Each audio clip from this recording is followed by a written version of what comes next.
Miss Gibson, Miss Burke, Miss O, Mr. Barlow is here, Miss Owen, Yes. Dr. Sapini, Mr. Young, Miss Cosby, and Miss Page. One, two, three, four, five. You have a quorum. All right.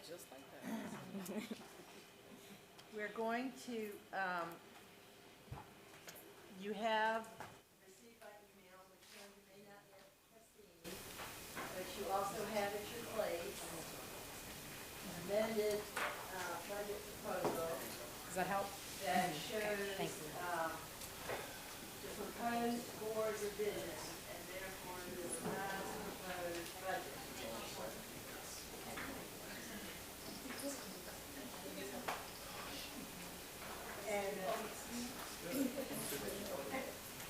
And the superintendent is going to, and his team are going to go through this at this time.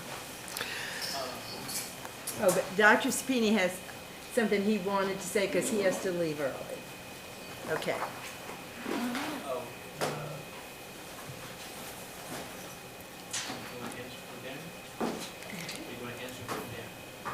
I will do my best.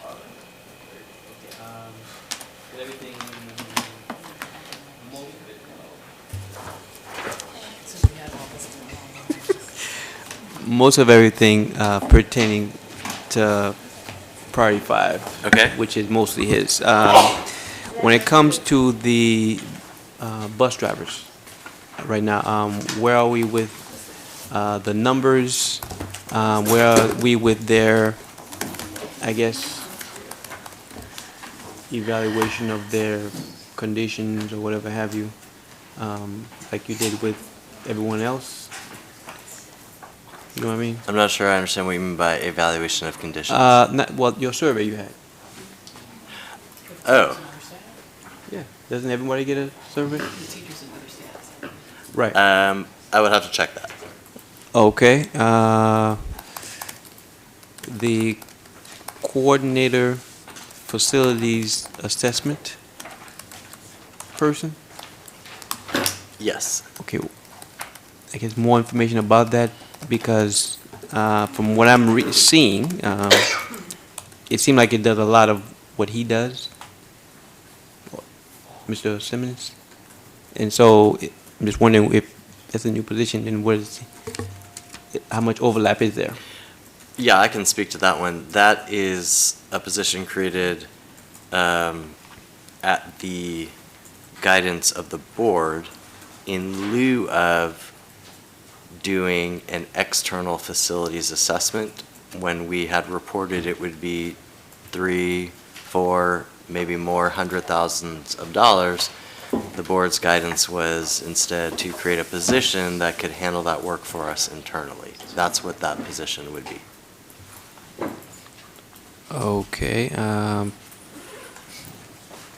thought he would know that type of thing, but okay. Also, the bus operator recruiter, how will that be? I guess it seemed like it's a job to find bus drivers, right?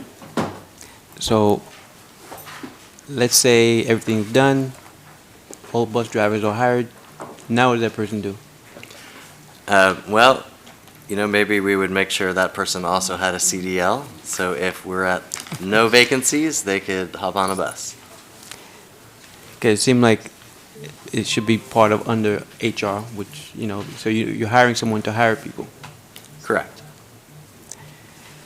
Data analyst? The data analyst, what's the numbers for those? I'm sorry. The I didn't hear data that. Yeah, data analyst. How many do we have? I'd have to look that up. Okay, and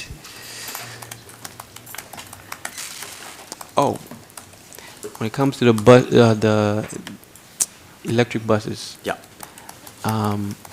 I know that when I asked last time as far as maintenance and things of that nature, you said there'd be some training.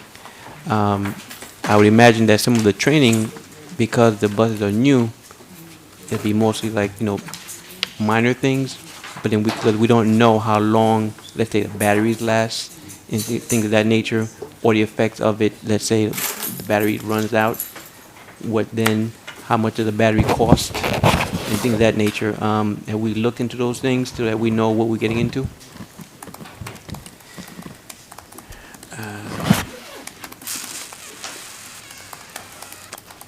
And that was it. Thank you. All right, Mr. Cameras. Thank you. Good evening, everyone. I do want to draw your attention to the revised budget proposal. It was emailed to you a little bit earlier today. It's also on board docs, and you have a printed version in front of you as well. I want to draw your attention to the items in red. Those are the items that have changed from the prior version.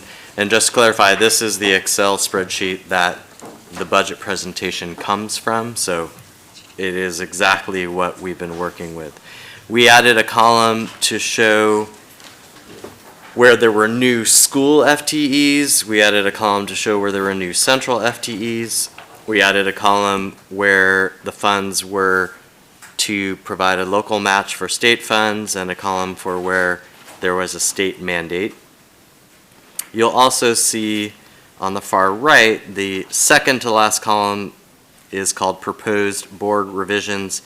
This was our best effort at trying to capture things the board had articulated as potential changes, and then the final column just revises the proposed budget number based on those revisions. So let me just take one example. I'll go to Action 1.1, Travel to Best Practice Sites on the first page there.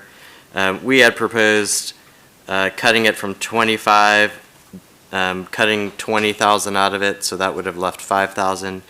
In an effort to combine that with other items, we cut the remaining 5,000, so you'll see the proposed budget is 0. And so that's sort of how it goes throughout. I do want to draw your attention to a few things. If you turn to the second page, you'll see at the bottom of 1.8, we added 5 art and music teachers for the pre-K centers, per the discussion about specials for the pre-K centers. Also at 1.7, we added an additional $250,000 to the elementary behavior intervention work, which I know there's a lot of discussion around, so now there's $750,000 allocated for that. Looking at Action 2.3, you'll see there is an estimate for the decompression of the assistant principal salary schedule. That was based on the following. The average cost per principal was about $16,000 to implement the decompression for them. We have roughly 65 APs, and so we multiplied that out, rounded it up. That gives you the 1.1 million there. For substitute pay, to move it to $100 a day, which would put us well above all of the counties, we did an estimate of about 175 sub requests a day, then multiplied that out. Then we did to provide 1 full-time sub for every school. Again, about 50 subs if you include the preschool centers, 180 days times $100 a day at the new rate. That's $900,000. And then to address some of the JROTC concerns, a $2,000 stipend for the roughly 15 JROTC teachers.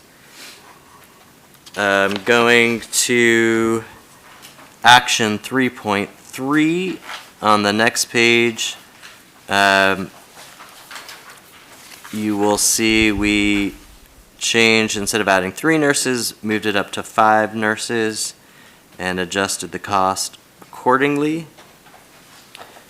In Action 4.2, adjusted up the stipends for teachers for home visits.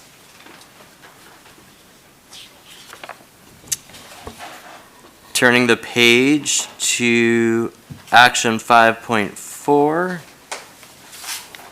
eliminated the travel costs. So you'll see a minus 25,000, which brings the budgeted amount to 0.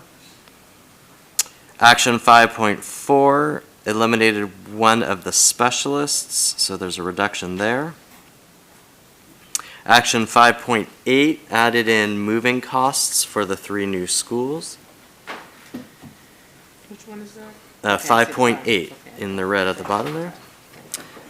Then moving to the additional basic needs and adjustments, you'll see the RPS portion of the nurse salary at Maggie Walker at $17,888. You'll see we also added in, just for clarity's sake, the transition of the Future Center staff from the Education Foundation to RPS. Those are funds the city has already promised to allocate us, but they're now represented here, so there's no confusion about that.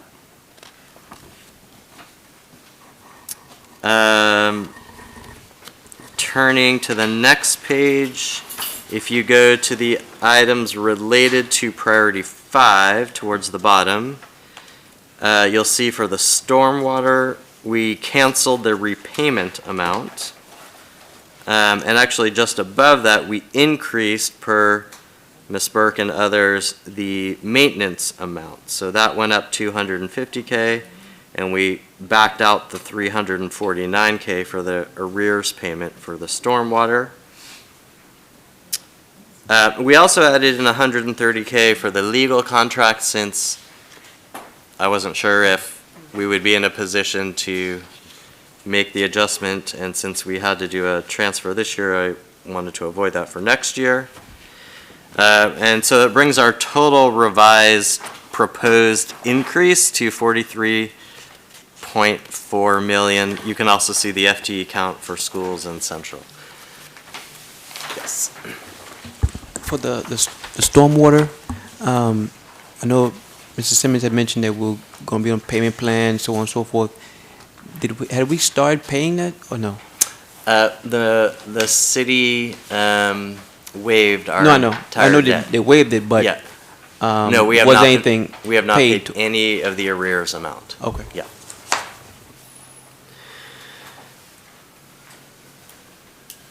So I'm more than happy to answer any questions about any of this, and would love to hear if there are additional adjustments the board would like. I also do want to note, in case the board did not see my email and for the public, I've asked Ms. Braga to use these numbers, and if we make any changes tonight, she can use those numbers from tonight to immediately begin working on the full budget book. So as we discussed last night, it takes her about a week, so she could have that for you on February 18th, I believe is our next meeting, correct? Yes.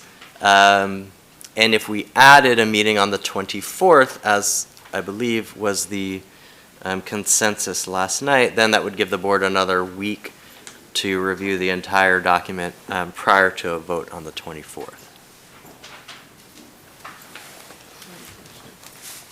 Ms. Burke, Thank you, Ms. Madam Page. Chair. Excuse me? and then Ms. Page. All right. I'm looking at action 1.8, add 5 art music teachers for pre-K centers. So that means they would float from school to school? Or, because I know it would be more than this amount, wouldn't it? Are we talking about 5 art teachers, 5 music teachers? A total of 5 FTEs.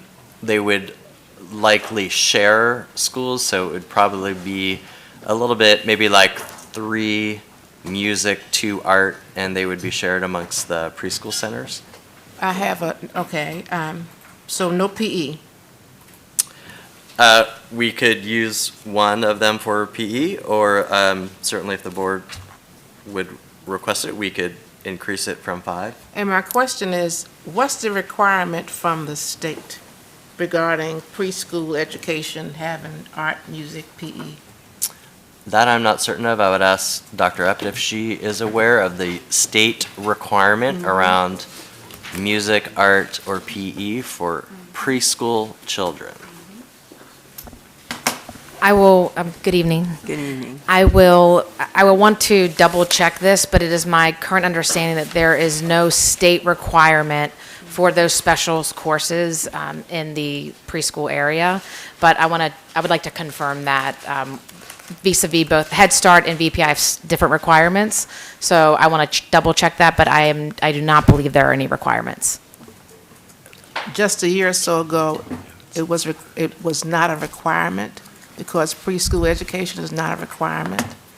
And what my thinking is, if we were to have a specialist, I can see physical ed over art and music, being that fine motor skills for children of that age to be able to write, use their fingers and develop their muscles over art and music. That's why I was asking that, but not unless it changed this year, it's not required for pre-kindergarten to have those That is my specialists. understanding. That There is is a correct. lot there's a lot of work underway currently in the legislature around early childhood and additions to those funding. So I want to double check that none of that new funding comes with any additional requirements, but the SOQs, which typically govern the instructional program, do not address preschool. I will say that as it relates to music, we've had a pilot program at Summerhill with Music Right. Together. That's And right. we've been in conversation with the symphony to offer that program at all 5 centers next year, pending funding, that they're able to raise half the funding. So our goal is to fund that at each preschool center for the music program. So a PE program might be the better shift. That program is excellent. That program is excellent at Summerhill. Yes, we love it. We want to make it accessible to all of our pre-K centers. And it does involve movement, but not the fine motor pieces that children at that age level would appreciate having. I will double check those requirements. Thank you.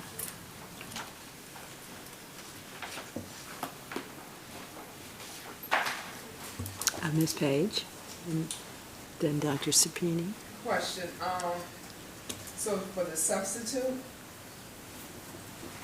do we have the data yet as far as the schools that, the number of requests for, substitutes, teachers are absent? Because I don't want, we have this included in the budget. But I think it will behoove us to find out the data. Does school X support having a substitute teacher? In some schools, they have a high demand versus another school. And they may not, need any substitute teachers. I would like to see the data as far as the number of call-outs, requests for substitute teachers. So that will help us make an informed decision regarding this line item. And the comment on what Ms. Burke said about the PE, the music program at Summerhill, awesome. The teacher, the instructor, she integrated movement, sound. I mean, it was just amazing, and participation from the students, the parents, memory of the song, the motor skills. I think all of that was captured in that activity. But it's an amazing sight to see. Yeah, I've seen it as well, and it's wonderful. And I think with the addition of these specials teachers, we would be able to expand that. On the substitute question, we were not able between yesterday and today to pull the school by school. I will say though, of course, we would target those additional opportunities where they were needed the most. We did see this is a rough estimate of about 175 requests on any given day. That's what we used as the ballpark amount to estimate, but obviously some schools are at 0 and some are at 5. And so we would continue to support those schools that needed it the most. Okay. So we should have that information next. Let me check, and we'll add it to the list. We'll add it to the list. Okay, It was on the list. Yep, Just, Okay. I know. Dr. Sapini? We're working through it. Okay. The Chromebooks, where are we getting those from? You mean, what's the vendor name? Mm-hmm. I'm not certain, but I can find that out for you. It seemed extremely high, $330 per Chromebook, right? That's this. I think that was a average cost. Well, if you look on any website, oh, Uh, from what okay, Dr. Rapp? please come up. If you look on any website for Chromebooks, they're well under 330. So if we're buying 2,000, I would hope that we get a bulk purchase discount. Mr. Simmons will be able to address this more accurately, but I do want to, part of our vendor is TIG, and we do take advantage of bulk pricing, and part of that cost includes a configuration for school that it has to configure to our network. They have to install certain security measures, and they have to install and set up a software that allows basically universal login, but then also has restrictions and blocks so that students can use it for educational purposes. So I believe, although we can confirm this, but I believe that part of that cost includes that configuration effort as well. But Mr. Simmons, I think, would be able to provide more detail. If it's not too much trouble, can we get like that in a little breakdown so we see exactly how much we're paying for the so-called software and how much for the actual Chromebook, please? Ms. Page and then Ms. Dorr. So question about the Chromebooks, so this has already been rolled out into our schools, and so I'm sure in that price it includes, because I remember when I was with Penrico, they had to have different software firewalls to protect, so students would not go on certain sites, so I'm sure all of that is covered in that cost to protect our students, the safety and security. Yeah, but that information will be helpful. We'll try to get more detail for you on that. Verify. I think software is cheap. Ms. Dorr and then Ms. Burke. Just a note, piggybacking off of Dr. Sapini, I think there are also some state programs that we've mentioned here in the past that can help with the software upgrading. And I have heard numerous cases of Chromebooks being given to schools without subsequent carts following them. So I just want to make sure that if we could, in the final turn of this, understand that there's a one-to-one match, because it doesn't make sense to have Chromebooks without the ability to charge them. We have dozens of carts going into schools as we speak. Okay, so If there's a school in your district that needs I a will cart, pass it let me along, know. yeah. Thank you. And also educating on not keeping him charged 365 days a year. Okay, Ms. Burke. Thank you, Madam Chair. If I may go back, first of all, I'm glad to see this, especially in red. You know, we as teachers like to see that red ink pen, not green. But that really seems like a lot of what we've asked has been addressed. What my question is, just as we discussed last night, when are we going to get to, when we will get to the point where is what's going to stay, what's going to be deleted, or are we going to continue to mull over this evening? I don't see much anything we're asking for now seems to be just extended in terms, nothing new has been asked per se, no more than what Mrs. Pena said about the Chromebooks. So it seems like everything is here that we asked, the questions, the answers are here in red. So what I'm asking now is, will we get to the point tonight of adding, deleting, or we're going to continue to ask questions, or? You can, Well- I'm sorry, go ahead. My preference would be to hear from board members if there is anything on here that they are at this point not comfortable with. That will help us, well, first of all, it will help Ms. Braga do her work.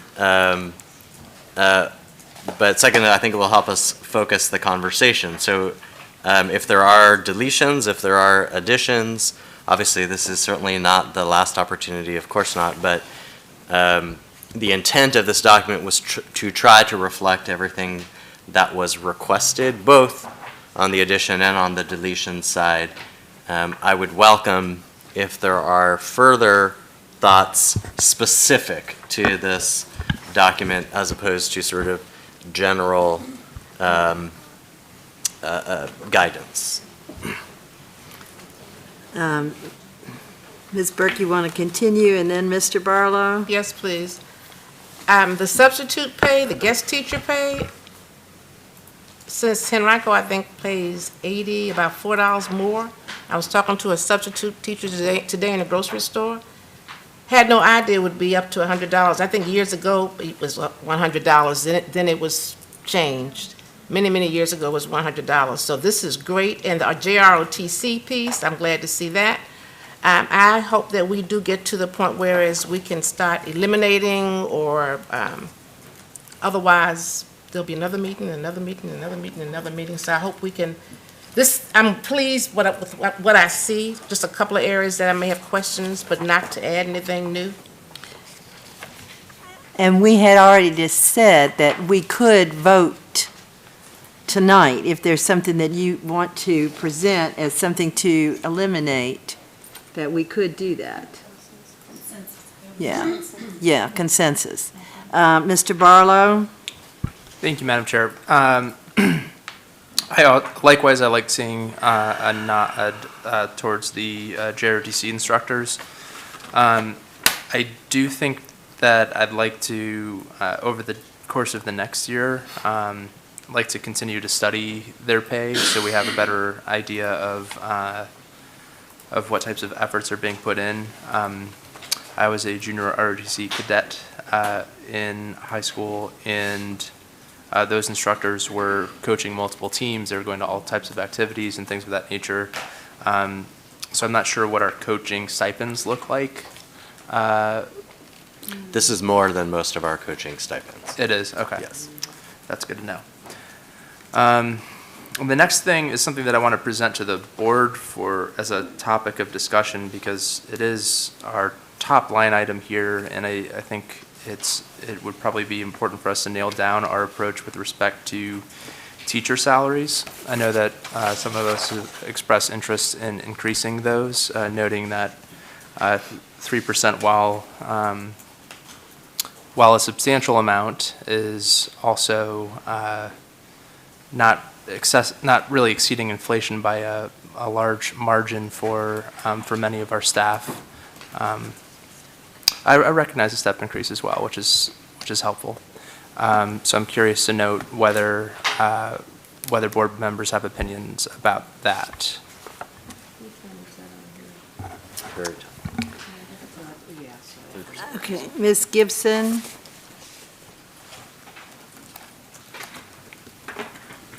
So, well, my question is separate, but I guess responding to Mr. Barlow, I would welcome looking at adjusting the pay raise from the 3%. I do believe it's my understanding that the inflation is reflected in the step increase, and that the raise is separate. So if we don't think that 1.17% reflects inflation, then I think we should look at how the step increases are structured to ensure that they are reflective of inflation. But I would welcome reviewing either of those numbers, and hope that we are able to do that. The questions that I had are specific to the literacy items. and action 1.2 and 1.3 that are state mandated. So the K2 literacy curriculum that is the state mandated, and then these curriculum line items, materials for the new K8 math curriculum and the reading curriculum. I was wondering if you could speak a bit about how it's structured from the state in terms of what those requirements are, if it's new, and how that is set up. Well, I can get the specific language of the SOQs in just a moment, but every school division is required to provide instructional materials to enable instruction aligned to the state standards and to meet the general education program. Given that the state standards in both math and ELA have recently changed, we do need to do an adoption in accordance with those current standards. That is why we're in an adoption process right now. I can get the specific SOQ language, though. So just to be clear, so the requirement is a state mandate, but the amount is not required by, because oftentimes when we see a state mandate, that means, there's no wiggle room in terms of the amount of money that are funded towards those things.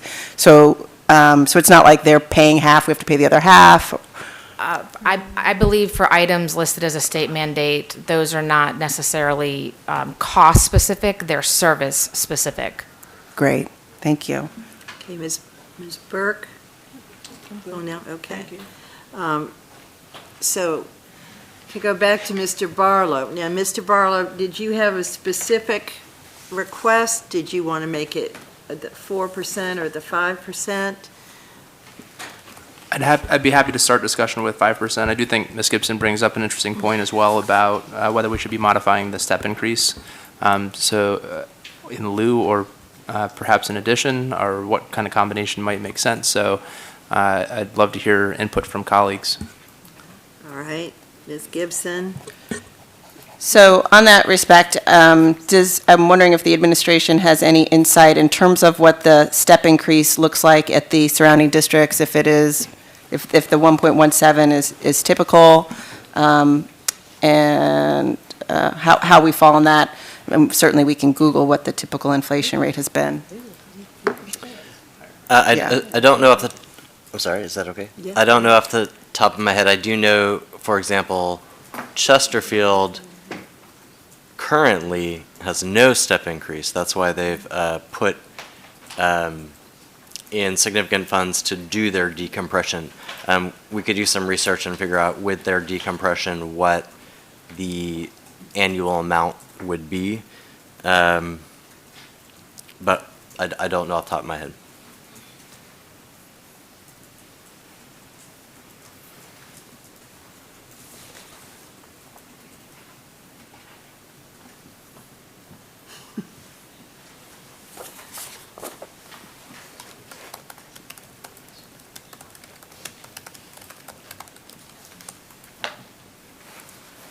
So does anyone else have feeling about the 5% instead of the 3%? Is there anyone who would like to nod or say no? Or? Yeah, I'm in support of an increase. I know we had asked for 4 or 5, what did we receive?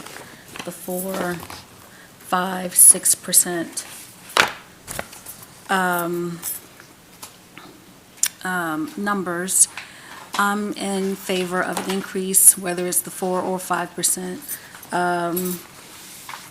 And I am happy to hear that, yes, we will get some information about Chesterfield specifically, since they are going through the decompression exercise, and wanted to make sure that we, as I had stated before, that we were still competitive. So when will we be able to get that information? In terms of the Chesterfield, I can certainly try to obtain that tomorrow, see what's available. Okay. As for the cost of the raise, just as a reminder, that's in the document we shared yesterday. So just as a refresher, for a 4% raise, that takes us to 8.9 million from the current 6.7. For 5%, that takes us to 11.2 million. For a 6% raise, that takes us to 13.4 million. Also, as a reminder, in the current governor's budget, there is no money for a teacher raise in FY21, so these costs would be entirely borne by the locality.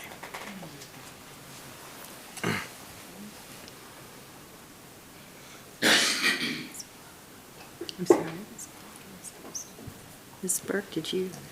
The superintendent just answered it. I wanted to know if the governor proposed any of this and we would match, but he just answered that. Thank you.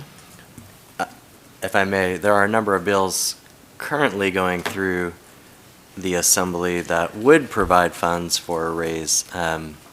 We won't know until crossover, which is in a few days, if any of those are being built into the House and Senate budgets.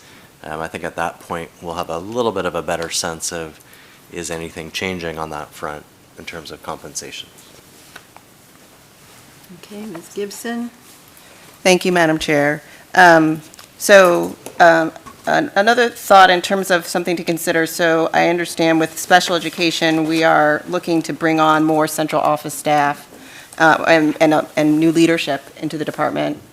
I wonder too if we might consider it also including some placeholder dollars for perhaps the second half of the year, assuming that that new leadership is going to be wanting to begin to rebuild the department.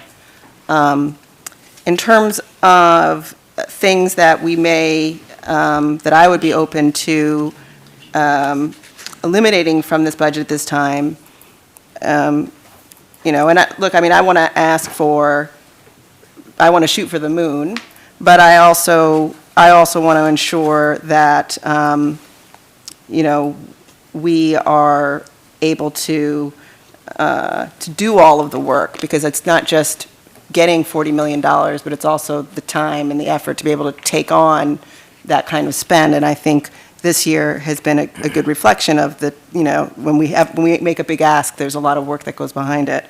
The things that come to mind for me to consider is, you know, any of the line items in here that are for new pilots, things that we haven't started yet. If there's any new pilots, I think that would be something to consider putting on hold, because we've got a lot of things to accomplish. The central office positions, I think, certainly deserve a good amount of scrutiny as we continue to think about priorities. The travel line items is another area. And those one-time expenses that might be opportunities for having grants, you know, I think that's something that should be considered as well. Dr. Epp, could you just speak to the special education? I want to make sure we clarify, because there's not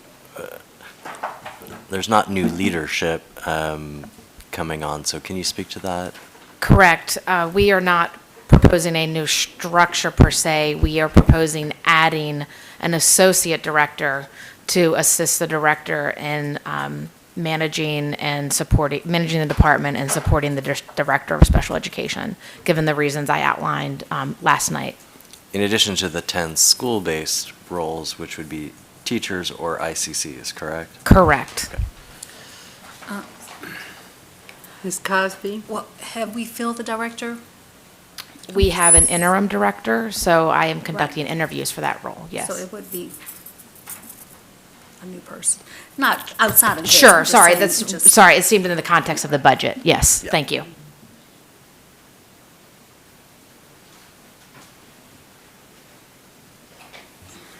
Ms. Cosby? As it relates to action 5.5, when we're talking about our buses, so for maintenance of our buses, do we still have a contract? Are we still with a contractor? Have we outsourced, are we still outsourcing maintenance for our I buses? believe we do all of our own maintenance. So now we're doing, so with these 10 additional buses, will we have, how many maintenance people do we have It's, in who handle our buses? I don't know the number off the top of my head, but I do know it is quite small. Okay. And so I don't think the acquisition of those 10 new buses would be such that we could eliminate maintenance workers. Oh, no, Oh. I'm not, that's not where I'm going. Okay. We have 10 new buses. And so although they are new, your thought is, okay, you might not, but I mean, do we have enough manpower to accommodate I see. the upkeep of not only our current fleet, but to accommodate these 10 additional buses as well? The thinking is that I would say 90+% of what they work on is our very old buses. So the more we take those old buses offline, they have more capacity to do regular maintenance. Right now, we can have multiple breakdowns a day, so they have to focus on that. With a newer fleet, we just wouldn't have that, and so I think they'll have more time to do the regular maintenance, as you rightly suggest, is important to keep them in good functioning order. Okay.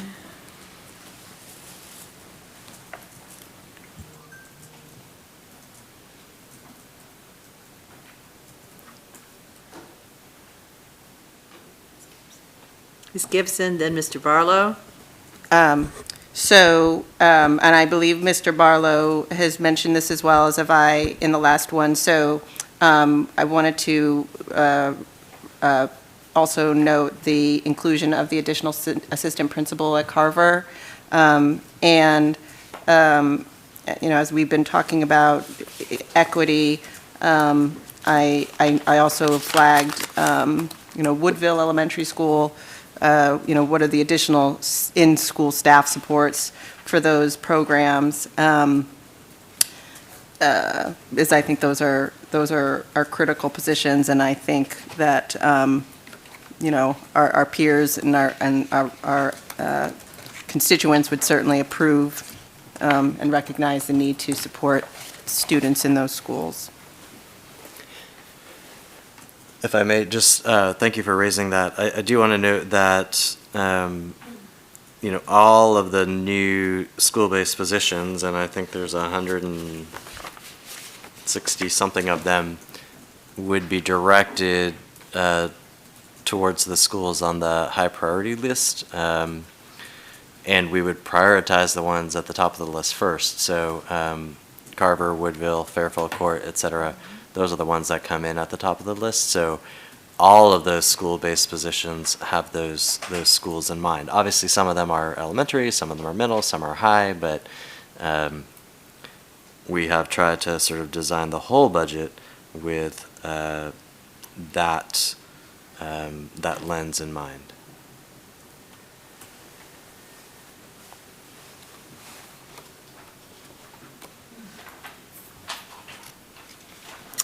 Mr. Barlow.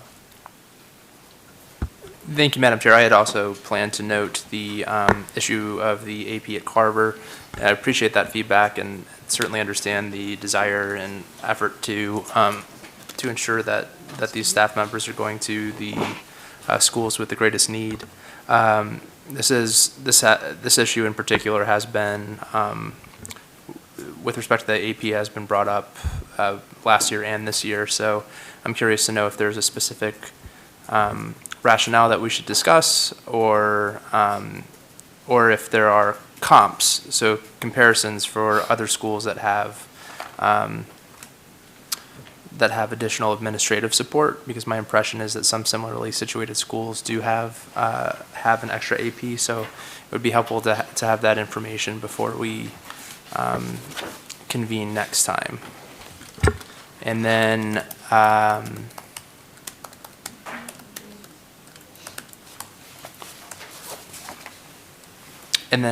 am curious to know, I saw the support for students with respect to aftercare. I want to make sure that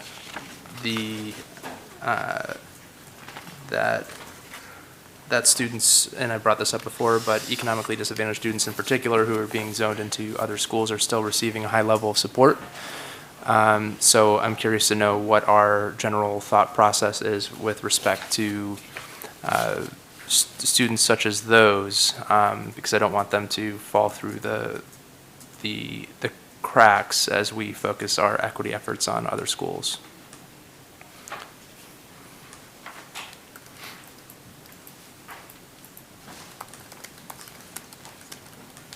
Ms. Dorr?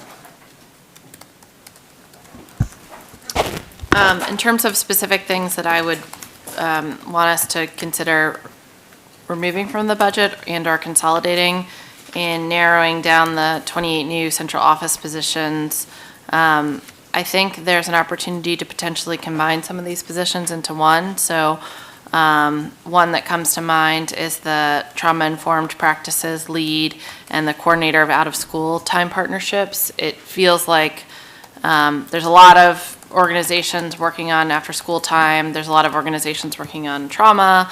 I don't doubt that there's a need for coordination, but I do doubt that that's a need for 200+ six-figure jobs. So I know that's with benefits, but still, I think we could probably take a scrub of, that's one that I would like, those two positions come to mind as things that I think we should revisit either at a lower pay grade and or combining so that one person can maybe coordinate lots of partnerships. And then another thing that came up last night, but I wanted to reiterate, is just the question the need for a principal director at preschool centers. I absolutely support the need for principals at our preschool centers, but I don't, I'm not quite convinced that we need an additional layer at the central office, on the central office side, on the principal director. One thing that I think is sort of captured here, there's $200,000, I believe, for furniture. There's some like kind of general bucket funds for non-CIP related maintenance. But when I asked my principals in my district kind of what they would want, a lot of items, reoccurring items, were things like windows, light bulbs, ceiling tiles, seats for an auditorium, HVAC. I mean, all of the principals in my district kind of had similar, smaller level requests that just feel like we're not addressing, and we haven't been for years. So do we need to set aside a greater pool for some of these non-CIP, small but important CapEx, or non-operating expense, but related to furniture and fixtures of a building? So maybe we need to increase that pool kind of in how we're thinking about the equity fund. And then a question is on the I know if you just help educate me or re-educate me. So we're forecasting an additional 18 million in state funding, and there's 5 million in our budget that requires a local match. So does that mean that there's 13 million in state funding that could potentially go towards anything supported in our budget, or is that 13 million, does the 18 million coming from the state, can you help me understand how much of the state money is being directed towards specific programs for which we don't have control over, and how much do we have flexibility in terms of what we can spend that money on? Yeah, I think you generally have it right. Of the 17.6, probably 4 to 5 is for a very specific purpose. If we don't do the local match, we're not going to get. So 12-ish could support our needs because it's more flexible. It's either direct aid or at-risk add-on, things of that nature.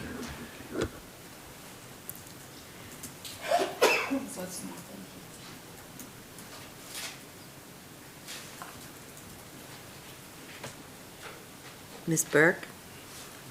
I'm glad that Mrs. Dewar just asked that, because that's something I placed on my list as well. Carpet, drapes, those little things, they seem like they're little, but when you go into a school and they're preparing for a program and the drapes are hanging every which way they need to be replaced.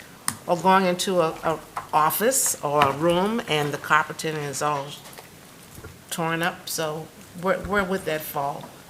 Or are we allowing for that? Because that would be beyond. And the light bulbs, the lights, not just the bulbs, but some lighting needs to be updated. I know at one time there was a grant. I don't know whether that still exists. About 10 years ago there was, well, whatever. If there's an opportunity for that again, that would be great when light schools were updated. certain schools, not all. That would be in the non-CIP maintenance fund, so we did increase that by 250,000 to 750, but we could go to a cool million while we're at it, so we can make that adjustment. Ms. Dorr? Just related to that, maybe a clear process for schools to access that funding. I think I get the sense that sort of there's a feeling that there's no funds available, so we can't ever ask for it at the school level. So how do we empower our principals to actually access the funding that is there? You know, it happens on the operating expenditure side. You know, I'm still hearing that teachers can't get access to novels. So, and I know that we have money in our budget for novels, but that for whatever reason there's, and I suspect it's happening with lots of these smaller things that can make a difference and can impact morale. So I know that's like a little bit of a tangent, but I do think that creating some clear systems for how our teachers and principals ask for smaller items could go a long way. Ms. Burke? And I'm glad also that Mrs. Dorr stated that, because it does make a difference. It wouldn't be the same at one school as opposed to the other. So I do hope that there is a line item that principals would have to be able to replenish those items. Now, where do we get, for instance, I was at Ginter Park the other day, and the parking lot was in dire need of help. I mean, the big hole, it was a rainy day, and the holes were just as huge as this area filled with water. I mean, you couldn't, to get through the parking lot, it was, I know at one time that was a grassy area, but apparently things have changed and people are using that area. So how is that, how do we go about getting those holes filled at Ginter Park?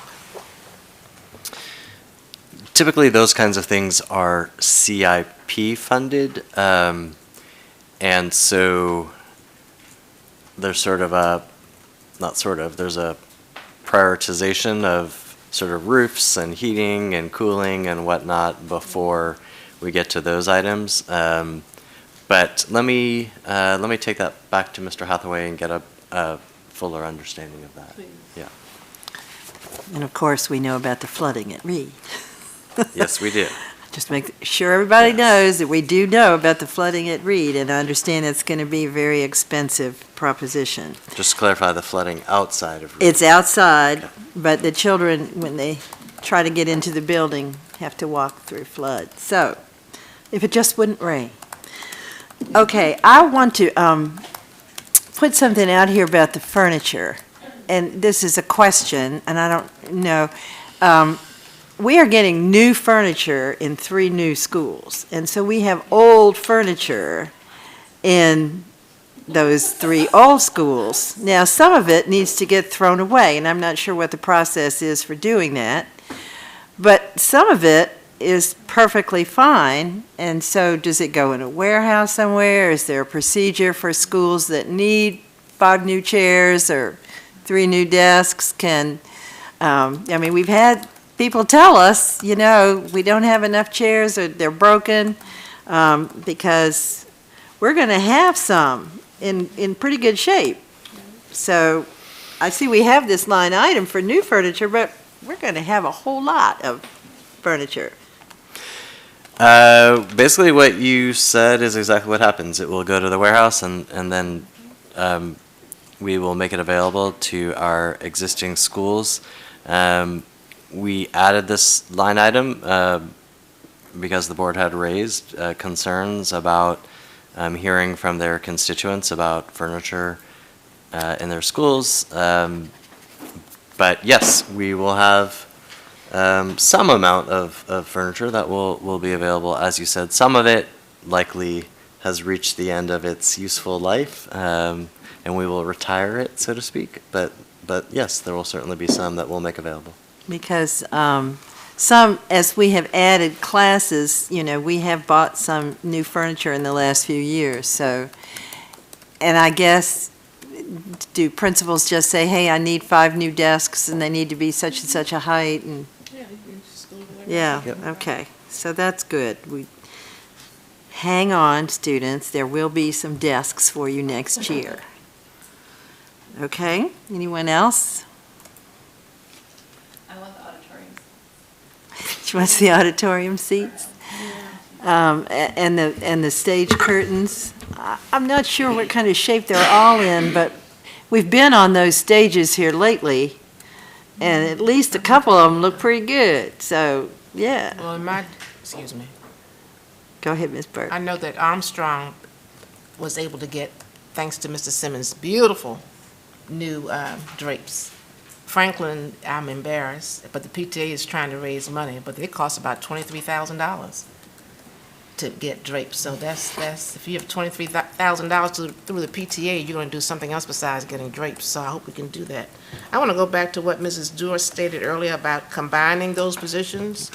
I think I'm interested in hearing more regarding that. I'm in favor of with the out-of-schools program and the trauma specialist, or another area as well. But for out-of-school programs, yes, a coordinator or someone should be responsible for getting that data together and how many children are there and whatever else. But I don't think it needs to be a full-time position. So I'm in agreement with stipend or someone else just combining, as she stated.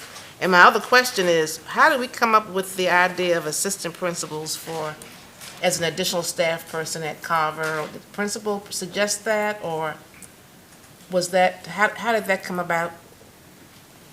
I'm just surprised it's not a additional reading specialist or a dean of students or a curriculum specialist, or how was that in terms of assistant? Mr. Barlow? Thank you. Well, I do think Thank you. there's certainly been expression of need of those positions as well. And those positions are included in the budget. So that's something that I've certainly heard from stakeholders in the Carver community that I want to make sure is being addressed. But and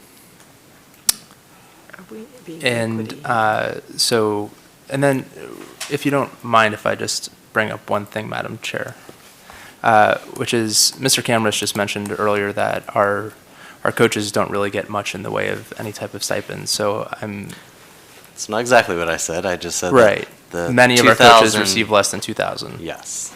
Okay. So I hate to characterize that is not much, but I do imagine that in many instances the level of effort far exceeds the stipends that some of our coaches are receiving. So that is something I'd like to get a little bit more information about. I believe all coaching stipends are in the existing budget book that you all have. It's sort of towards the back. It lists all stipends for all different positions. So rather than try to do that off the cuff, I think you'll have the full list there. You can take a look. Ms. Gibson? Thank you, Madam Chair.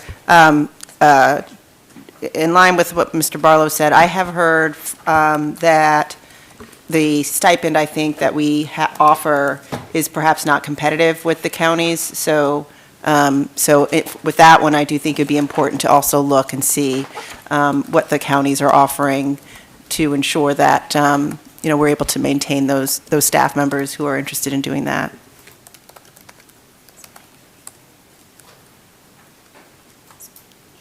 Ms. Page?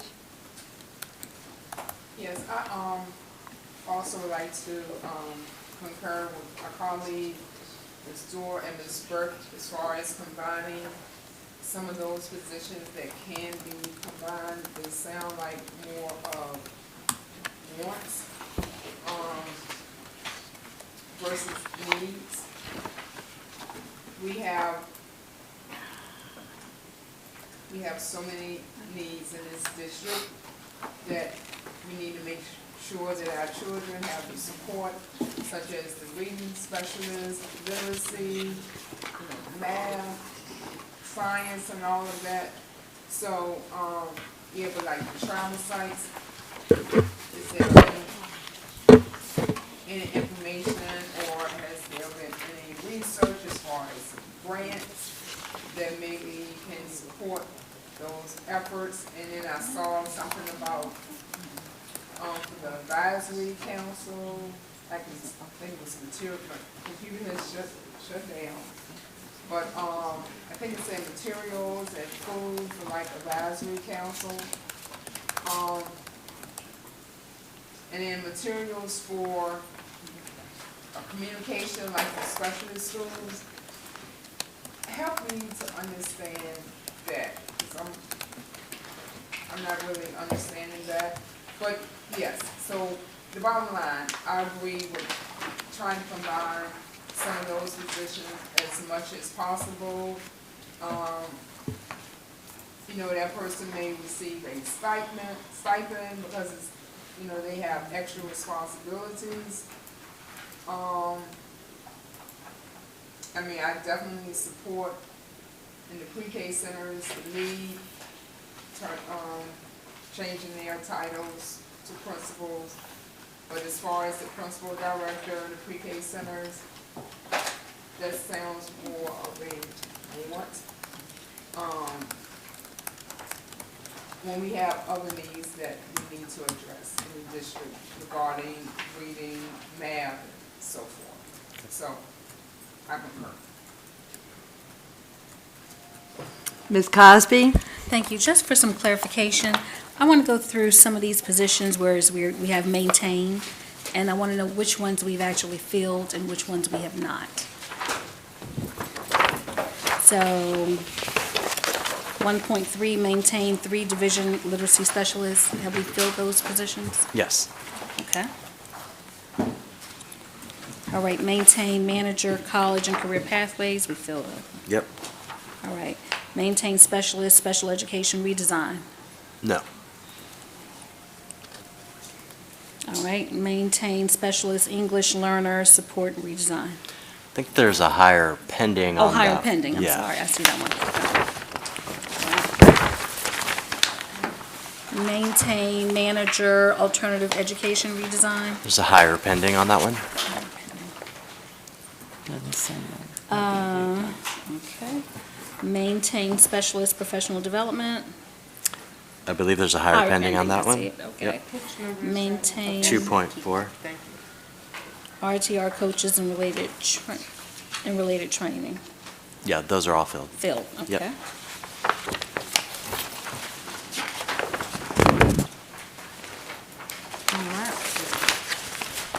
All right, maintain specialist home visit program, That's filled. that's filled. Maintain coordinate, that's filled. That's filled. Maintain specialist, wait a minute, specialist filled too? Mm-hmm. Okay. All right, maintain specialist mentoring It's programs, filled. filled. Okay, that one's filled. Yep. Okay. And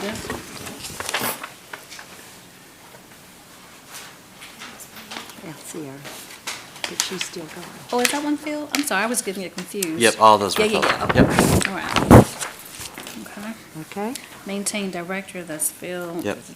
Okay, all right. So there are 2, wait a minute.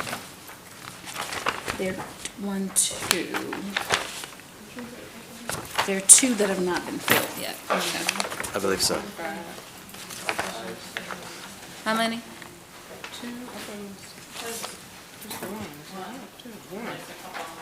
Yeah. 1.5. I have 1.5. Right. Okay. And there's 1. And I have 2.1. No, I'm sorry, 2. Oh, wait a minute. I have notes about something else. All right.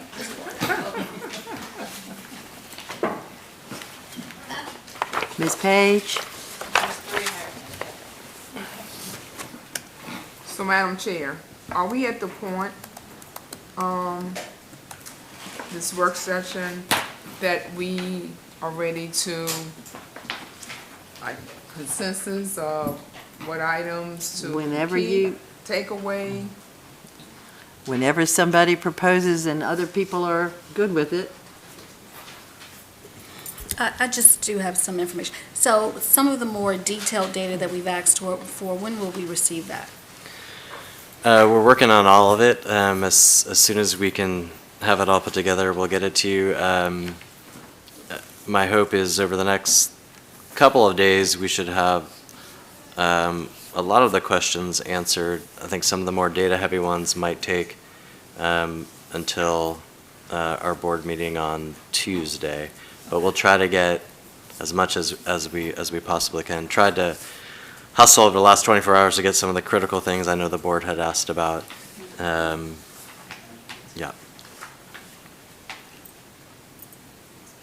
Ms. Page? So, Madam Chair, so, yes, we still have some pending items, but items that we are clear on, the information, the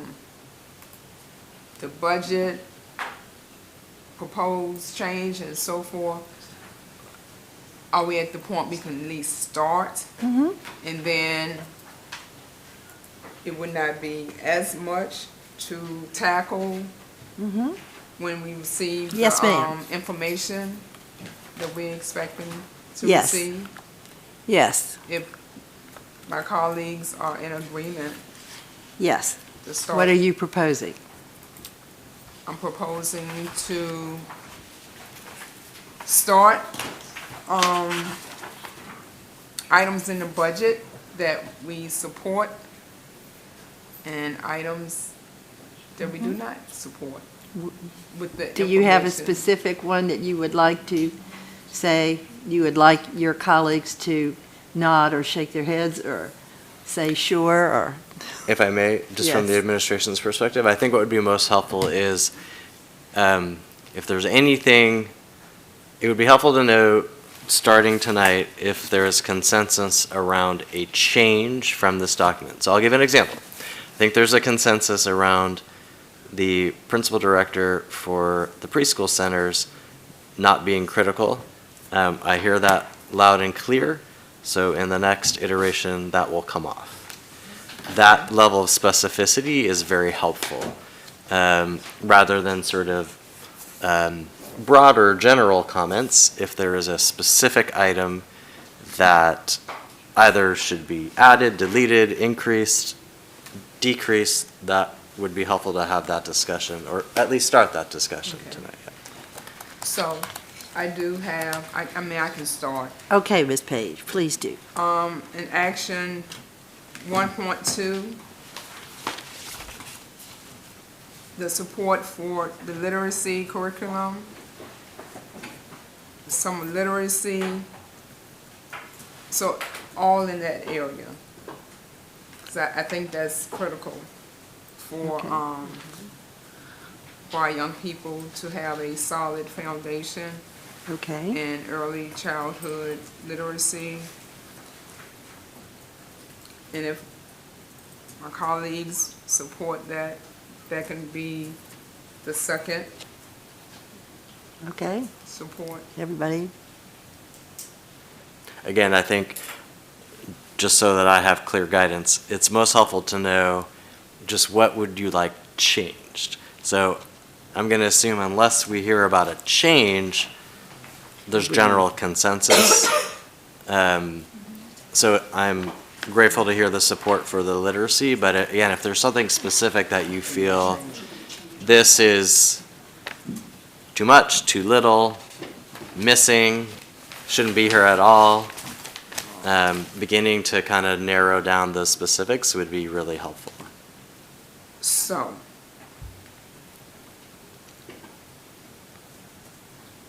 the materials and food for special education, all those different advisory council, I think there needs to be a change. Like which one? So it's several of them. We There's a- have the materials for food for special education advisory council. Which one is that? That's 1.5 and All right, so 1.5, materials and food is 1.6. $2,500. And so what would you change it to? Would you eliminate it? Would you make it smaller?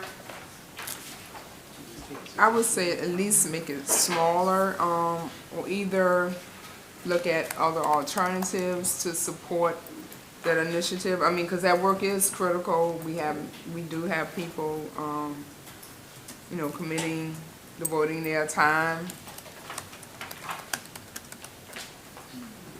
to those efforts. But, Well, I kind of,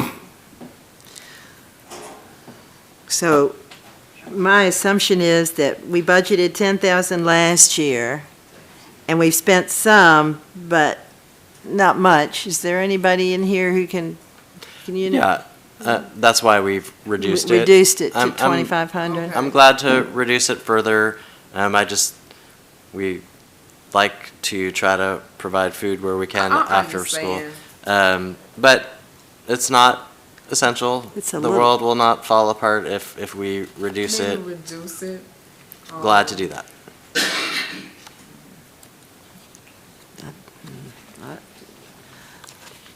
$2,500 is a blip. I don't see any real need to do that. Speaking of less blipful things, it would be helpful to have guidance related to Mr. Barlow's raise proposal. That's several $1 million. And so that obviously affects things rather dramatically, so we'd love to hear Right. where folks are on that, if there's Yeah, consensus so on Ms. the board. Cosby had said she supports any, a 4 or a 5. You specifically said a 5, as I recall. Well, so I Go brought that back up. and look what I wrote down. Right, I did bring that up as a basis for discussion. I think that, that a discussion about the step increases may also be helpful. The inflation rate over the past few years has been around 2%. Our step increase is 1.17%, so we anticipate, so I'd say let's get the step to 2%, the step increase from 1.17% to 2%. Curious to hear feedback on that first, and then maybe we can talk about the raises generally. I'm doing some math on the fly right now. My back of the envelope sense is if we moved the step increase to about 2%, we'd be closing in on an annual commitment of about $4 million to just do the step increase. And as we continue to decompress other positions, we've talked about APs, bus drivers, custodians, and so on, that number will continue to increase because we're building in step increases there. So I think we'd be closing in on a $5 million recurring cost for step increases. That's before any raises. So just to sort of think about that, that would mean every year, if the city gave us $5 million new dollars, that would only take care of the step increases, which certainly if that's the direction the board wants to go, but I do want to be clear. So if we got 10 million from the city or 15 million from the city, you should immediately take 5 million off of that for the step increases. Ms. Gibson? I think that the importance of the step increase is that that's something that gives teachers a peace of mind and staff in general. I think each year they look and see, okay, this is where I'll be next year. And the raise is something that we do have a bit more flexibility on from year to year. And so I think that, it makes good sense to get this, if the step increase is supposed to align with this, with inflation. And so if we don't align the step increase with inflation, that means, year over year, your salary doesn't buy as much as it did before. Ms. Page? Yeah, I support that because just from hearing from teachers, raise, that's great, but the step increase, this has a greater impact with their pay and so forth. So I think I see Ms. Cosby nodding her head. No? I wasn't, but yeah. Madam Chair, one other quick note. All right, but let me try and get the feel on this step increase thing. So nods or shakes? Well, so I am curious to know what, if any, step increases city employees experience. I don't believe they experience any. I can double check that, but that's my understanding. Ms. Dorr? I absolutely think that we should be exploring additional raises and additional increases in pay for our teachers. I think we're like 37th or something in the state. However, I do worry about locking in a step increase that we might be an unfunded liability in the future, because if that means we have to commit to an additional $5 million a year, I mean, I think it's a great goal to strive for, but the thing about step increases is that they're printed and they're thought of as guaranteed. So I would like to understand what risk we might be putting the district incurring as a district as it relates to changing the step schedule.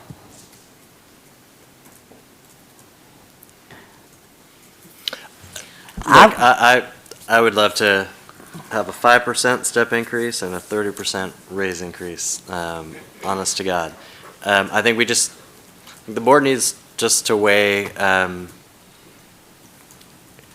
if we increase the step increase to 2%, which would be great, it does curtail the flexibility the board has to do other things, that's all. Because every year, I'm projecting now, it would be a new $5 million cost. And again, I haven't done a deep analysis.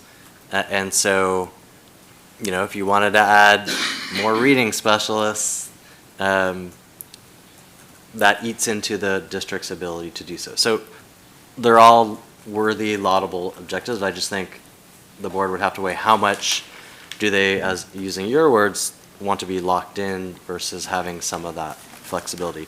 But look, give me 24 hours to do some research on what's going on with the other jurisdictions, Yes, what that's Chesterfield what I is was gonna say. proposing, so I can inform this a little bit more for you. Ms. Gibson and Ms. Cosby.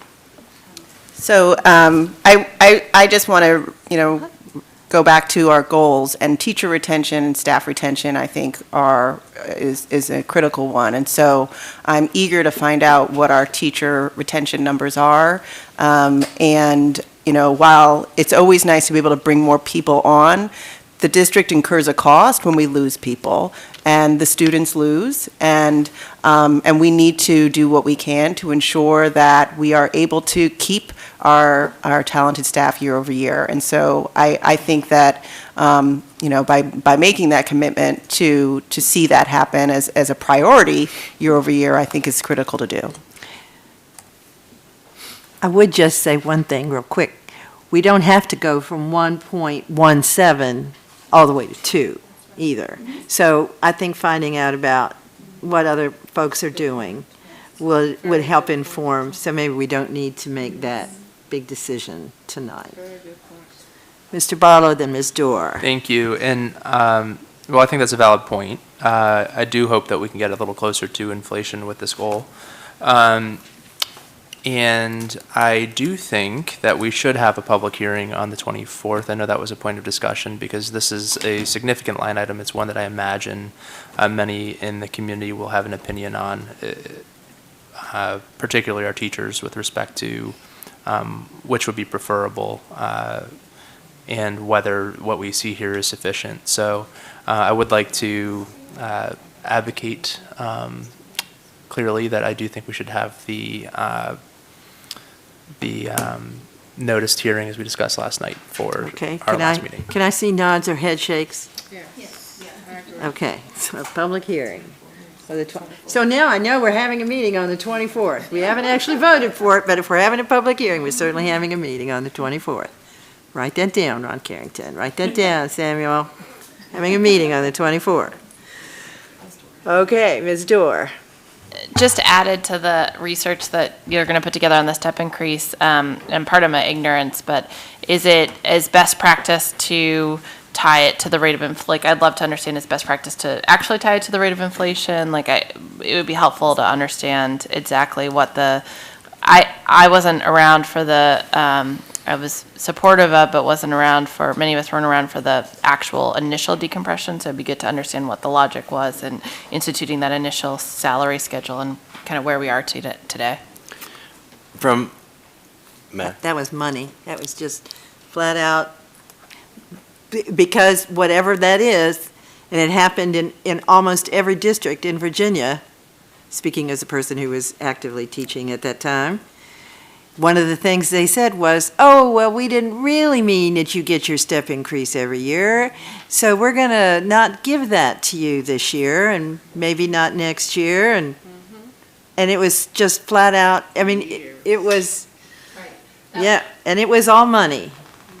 And they just stopped Right. doing it. So my understanding was that it was a rebasing of making up for wrongs of the past, not necessarily, I mean, it was tied to inflation kind of retroactively, but there's a little bit more bit more of a because complicated like, math formula that goes. So instead of like, every year, experience was seen to be valuable at beginning.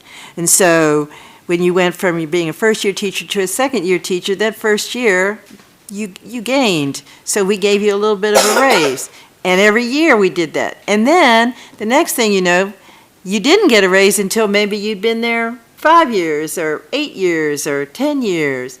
I mean, eventually there was a step, but it took a lot longer to get to it. And that's why you had teachers who'd been working 10 years making the same as a teacher who was brand new. Now, that was not a good thing. I remember sitting out here and listening to the teachers say, you know, hey, and that's why the work started before we came on, but, so, that's what concerns me, because I know that in history, there's going to be bad times a-coming. They always are, and I would hate for us to ever have to go back to that. That's the only thing that really concerns me. I wouldn't mind giving our teachers a step raise and not being able to hire new reading specialists, but I would be horrified and come back and haunt you from the grave if you'd said, oh, well, you can wait 5 years or 10 years for that step. So that's just my opinion. All right, Ms. Page, your turn. I'm just want to go back to materials for food for the different advisory councils. Don't want to beat a dead horse, but maybe we can look to the foundation. Thanks to my colleague, to support this effort because again, we definitely don't want people to think we don't appreciate or value their time and commitment. I will note we were not particularly successful with the foundation for food for the board this year. So I'm glad to reserve, we'll reduce it, but reserve enough to have some sort of food for individuals who volunteer. Yes, we want to show our appreciation. Ms. Cosby? Actually, I'm not going to do the, what to change or take away. I had another question that I forgot to ask. So in 2.1, maintain two recruiter positions for FY20 and add two. So we're adding, these are new positions, these are new recruiting. Have they been filled? No, those are Oh, proposed for 21. yeah. For 21. All right, but we had two for da-da-da. Yeah. Okay, but we filled two. So how many do we have total? I believe it's 4 now. 4? Yeah. Without the 2 that are being proposed? Correct. Recruiters, okay.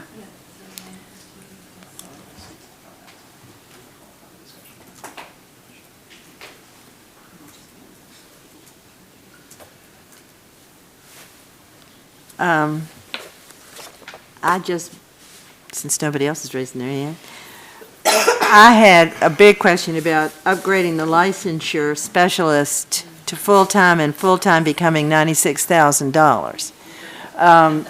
It seems to me that a licensure specialist, excuse me, a licensure specialist would be more of a clerical or associate type position than this $96,000 position, but I'm happy to hear how I'm wrong. I wouldn't suggest you're wrong. I just want to clarify. Let's remember, all of these numbers this year include benefits. So that is not salary. Yes. Salary would be closer in the 60-ish range. And I will note, I would say 25% of our interactions with the VDOE are about teacher licensure.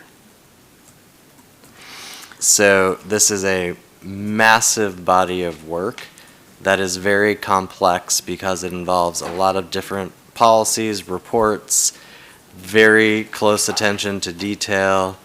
And so as we think about our goal of getting out of the MOU, this is an area where we're in dire need of help.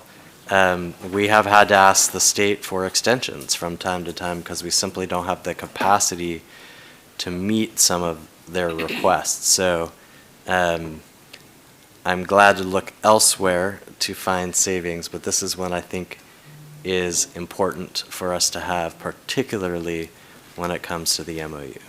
No, I understand we need to have the person. I'm just wondering why it's such a highly I'm glad to paid go back position. to the team to double check, but again, this is much more than clerical work. Again, there's a lot of interface with the Department of Education. There's a lot of critical thinking that has to go into this. It's not just we need A, B, and C. It's understanding what the implications are. It's the communication to teachers and families about teachers who are out of placement, and it's just a lot of work. Okay, thank you.